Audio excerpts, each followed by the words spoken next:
dapat ilagay sa una ang pagsisisi.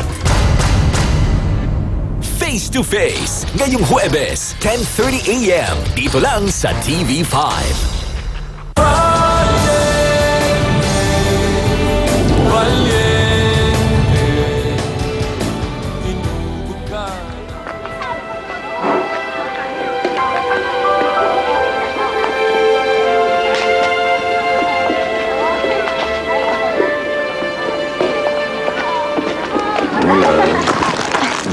Tito.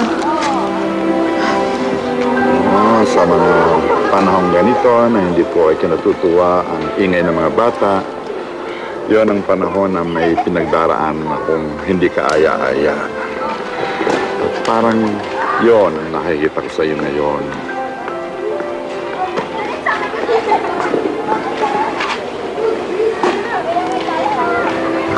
Tito, pagod na kasi ako sa nangyayari sa amin ni Gardo eh. Kung noon, si Leona pa lang ang dahilan sa mga problema namin, durog na ako.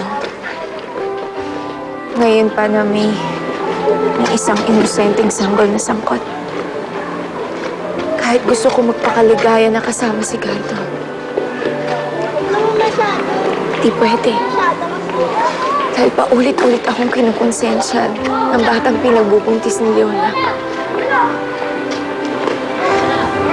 Tama ka, hindi madali ang sitwasyon mo ngayon, lalo't may isang sanggol na nakasangkot.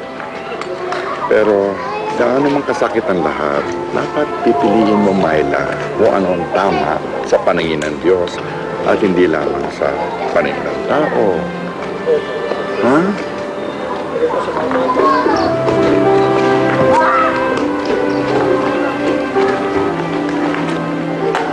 So, tinuloy rin pala ng mga manlulupa ang banta nila? Nagdemanda rin? Huwag po kayo mag-alala, Doña Trining. Nakahanda po ang opisina sa anumang kasong ihaharap nila sa inyo. Sisiguraduhin po namin na ni isa walang makakalusot sa mga piskilya. Hindi ako kontento sa ganun. Hindi sapat sa akin yan. Ang gusto ko, magsampa rin ng demanda kay Gardo Valiente. Ano pong kaso? Public scandal? Rape. Doña Trining, medyo mahirap po yata yung gusto niyong mangyari. Hindi po tayo pwedeng magsampa ng kaso na ganon kung isang willing victim ang mag-aakusa ng rape. Are you insinuating na gusto ng anak ko ang nangyari sa kanya? Hindi naman po sa ganon, but as far as I know, Kaya ko magbayad ng malaki, kahit magkano.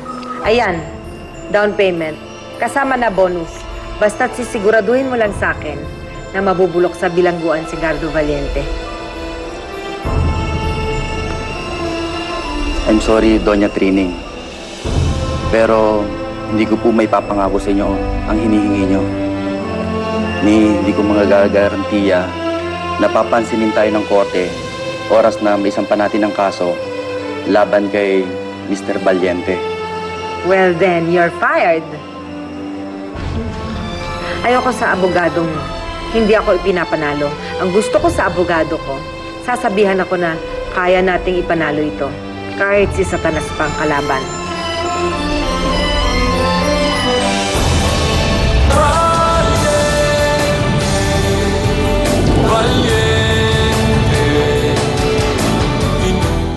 Get up close and experience the most romantic fireworks display